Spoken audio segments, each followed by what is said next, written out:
ዘለናሉ ዕለትን ሰዓትን እግዚአብሔር ያጽናን። ሰላም እንድትቆያችሁ ውድ የዚህ ቻናል ቤተሰቦች አዳዲስ መረጃዎች ደርሰውናል። እናንተ አብራችሁን እንድትቆዩ በአክብሮት እንጠይቃችኋለን።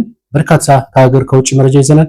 ዋና ዋናዎቹን አስቀድሜ ልንገራችሁ። በአክሱም የሃይማኖት አባቶች ወይም ጳጳስ ሊገደሉ ነበር፣ የግድያ ሙከራ ተደርጎባቸዋል። ስለሱ መረጃው ደርሶናል፣ እነግራችኋለን። ሲሆን የሰላም ስምምነቱ አክትሟል ሲሉ ዶናልድ ትራምፕ ገልጸዋል። የኢራንና የአሜሪካን በተመለከተ መረጃው አለ። እንደዚሁም ዶክተር ደሳለኝ ጫኔ የፖለቲካ ጉዳይ ካሁን በኋላ አብቅቷል፣ በፖለቲካ በማንኛውም ፖለቲካ አልሳተፈም ሲሉ ገልጸዋል። እጅግ አሳዛኝ ነው።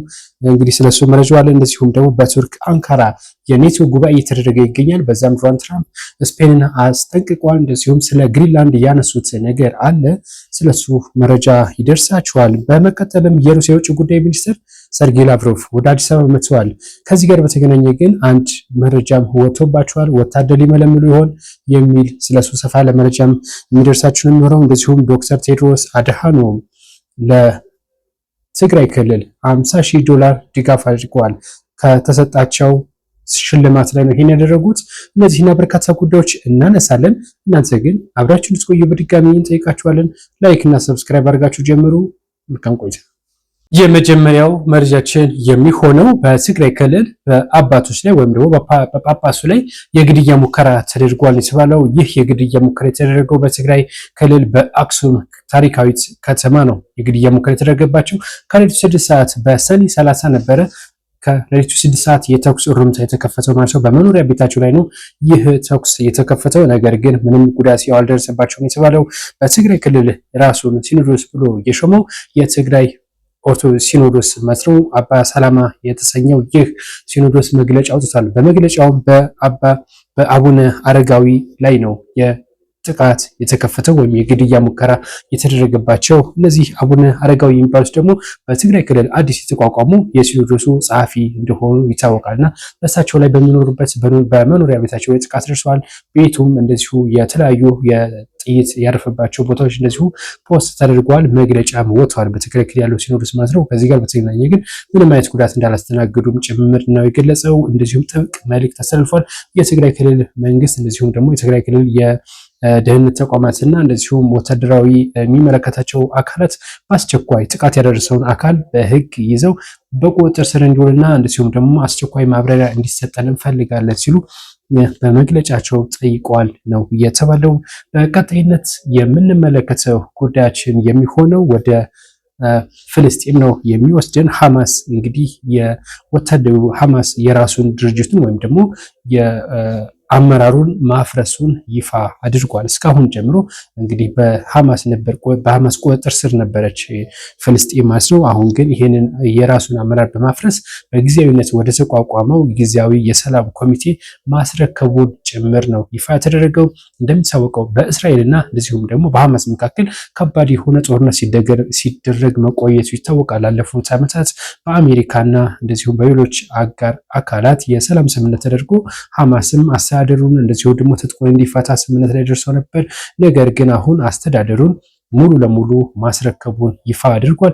ኮሚቴውም የሰላም ኮሚቴው በአስቸኳይ ስራ እንዲጀምርም ጭምር ጥሪ አቅርበዋል። ከዚህ ጋር በተገናኘ ግን ክፍተት መፈጠሩን የሰገው ይህ ክፍተት ደግሞ ሐማስ ትጥቅ ስለመፍታቱ ምንም ያለው ነገር የለም። የእስራኤል የውጭ ጉዳይ ሚኒስትር በዚህ ጉዳይ ይህንን እንደማይቀበለው ጭምር ነው የገለጸው። ያው በዚህ ምክንያት ትጥቁን ሳይፈታ ሊያልፍ ይችላል በሚል ስጋት የእስራኤል የውጭ ጉዳይ ሚኒስትር ይህን አንቀበለውም፣ ሙሉ ለሙሉ ትጥቅ መፍታት አለበት፣ አስተዳደሩን ማስረከብ አለበት ሲሉ ቅሬታ አቅርበዋል።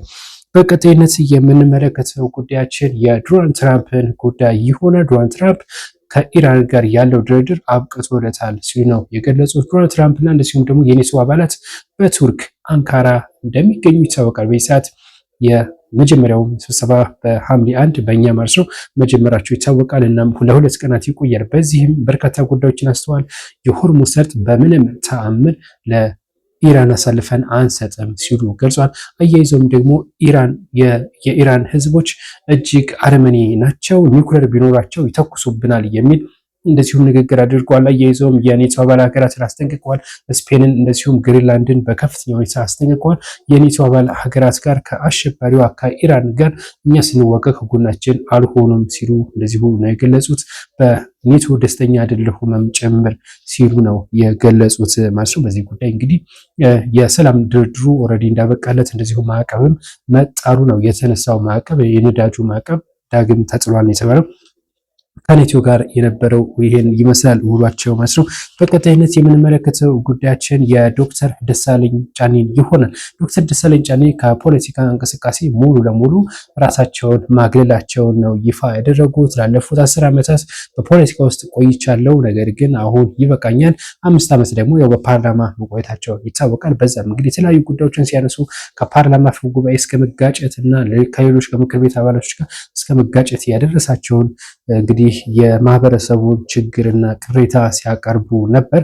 ነገር ግን አንዳንድ የምክር ቤት አባላት ደግሞ ሲተቿቸው፣ ሲቃወሟቸው ጭምር እንደነበረ ይታወቃል በምክር ቤት ውስጥ ማለት ነው። አሁን ግን ለመጨረሻ ጊዜ ይህ የፖለቲካ ህይወት በዚህ ላይ ያበቃል ሲሉ ገልጸዋል። አያይዘውም ደግሞ ከዛሬ 2 ዓመት በፊትም ለ45 ቀናት ያክል በእስር ማሳለፋቸው ይታወቃል። እነ ክርስቲያን በታሰሩበት ወቅት ማለት ነው።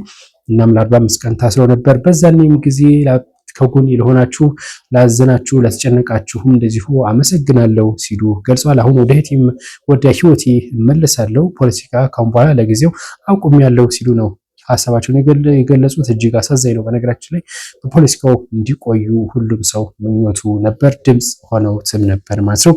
እጅግ አሳዛኝ ነው። ሌላኛው መረጃችን የሚሆነው ማለት ነው ከዚህ ጋር በተገናኘ ወደ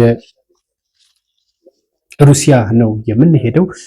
የሩሲያ የውጭ ጉዳይ ሚኒስትር ሰርጌይ ላቭሮቭ ወደ አዲስ አበባ መምጣታቸው ይታወቃል። ከትናንትና ዕለት ማለት ነው። በዚህም እንግዲህ በአዲስ አበባ ቆይታቸው የተለያዩ ከጌዲዮን ጢሞቴዎስ ከውጭ ጉዳይ ሚኒስትሩ ጋር ውይይት አድርገዋል።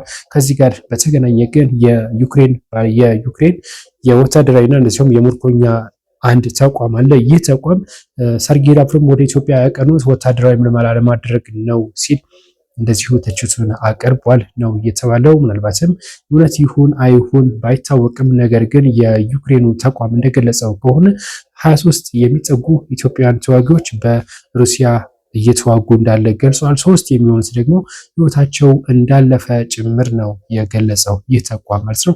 አክሎም ከአፍሪካ ውስጥ አጠቃላይ ወደ 480 የሚጠጉ አፍሪካውያን ከሩሲያ ጎን ሆነው ዩክሬንን እየወጓት ነው ሲሉ ነው የገለጹት። አስፈላጊ ከሆነ ከኢትዮጵያ የመጡትን በሙሉ ስም ዝርዝራቸውን ይፋ እናደርጋለን፣ የሞቱትንም ይፋ እናደርጋለን ሲሉ ነው የገለጹት። እና ሰርጌይ ላቭሮቭ እንግዲህ ከውጭ ጉዳይ ሚኒስትር ጋር አቀባበልም ሲደረግላቸው ያን ያክል ፕሮቶኮል እየጠበቀ እንዳልሆነና ድንገት እንደመጡ ጭምር አንዳንድ የመረጃ ምንጮች እየጠቀሱ ነው የሚገኙት። በቀጣይነት የምንመለከተው ጉዳያችን የሚሆነው ስለ ቴድሮስ አድሃኖም ነው። ዶክተር ቴድሮስ አድሃኖም የዓለም አቀፍ የጤና ዳይሬክተር እንደሆነ ይታወቃል። ወይም የደብሊውኤችኦ ዳይሬክተሩ አንድ የዩኒቨርሲቲ እንግዲህ ሽልማት አበርክቶላቸዋል። ይህ ሽልማት በጤናው ዘርፍ ላበረከቱት አስተዋጽኦ እንደዚሁም በኮቪድ ጊዜና በተለያዩ ለሚከሰቱ ወረርሽኞች ወይም ደግሞ የተለያዩ በሽታዎችን በመቋቋም በመከላከል እንደዚሁም ደግሞ ትክክለኛ የሆነ ወጥ